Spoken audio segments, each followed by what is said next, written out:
Il est 8h36. Patrick Cohen. On vient de l'entendre. Bonjour Raphaël Antoven. Bonjour Patrick, bonjour à tous et Pour bonjour à Spinoza. Pour le fin mot de l'info sur votre micro. L'exercice de ma liberté ne peut se faire que parce que je suis en vie. Dans la mort, il n'y a plus de choix. C'est sur cet argument des adversaires de l'IVG que vous avez choisi de vous arrêter au lendemain de la marche pour la vie qui a rassemblé 1 millier de personnes à Paris contre l'avortement, contre la PMA et contre l'euthanasie. Oui Patrick, il faut analyser cet argument parce que je crois que c'est de loin le plus fort. L'idée est la suivante.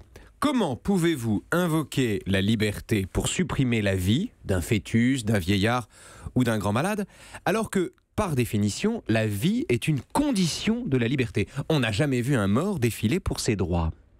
Patrick. Et ça se défend, non? On ne peut pas être libre et mort. Oui, c'est vrai, ça se défend. Mais on peut mourir pour sa liberté. Et surtout pour celle des autres.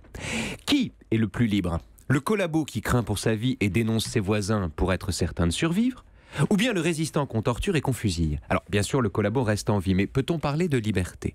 Et bien sûr, le résistant succombe, mais perd-il ou gagne-t-il sa liberté en sacrifiant sa vie? Qu'en pensent ceux des gens qui défilaient hier pour la vie et qui, dès 1940, auraient choisi sans hésiter le camp de la résistance et seraient morts plutôt que de trahir une certaine idée de la liberté? Qu'en pensent même Que pensent-ils des adversaires de l'IVG, leurs camarades qui vont jusqu'à se suicider pour défendre leurs idées? Sont-ils moins libres à leurs yeux parce qu'ils ont fait passer la vie après leur combat? S'il fallait être en vie pour être libre, la lâcheté serait préférable au courage. Tout martyr serait un apostat et le Christ lui-même se serait renié en se laissant capturer. Les partisans de la vie, comme ils se présentent, ont cru tenir une formule imparable en disant sans vie, il n'y a pas de liberté. Alors que c'est une bêtise à laquelle eux-mêmes ne croient pas. Oui, mais vous parlez des résistants qui sont morts au combat, alors que les partisans de la vie parlent de fœtus qui meurent avant de naître. Et qui n'ont choisi ni de vivre, ni de mourir, c'est vrai, ou de malades, qu'on prive d'en finir, alors qu'ils vous en supplient. La situation est différente, mais les difficultés sont les mêmes.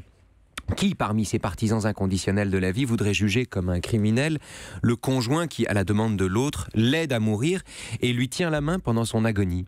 Et si perdre la vie est toujours la même tragédie, est-ce qu'on peut mettre sur le même plan une fausse couche et la mort d'un enfant après sa naissance?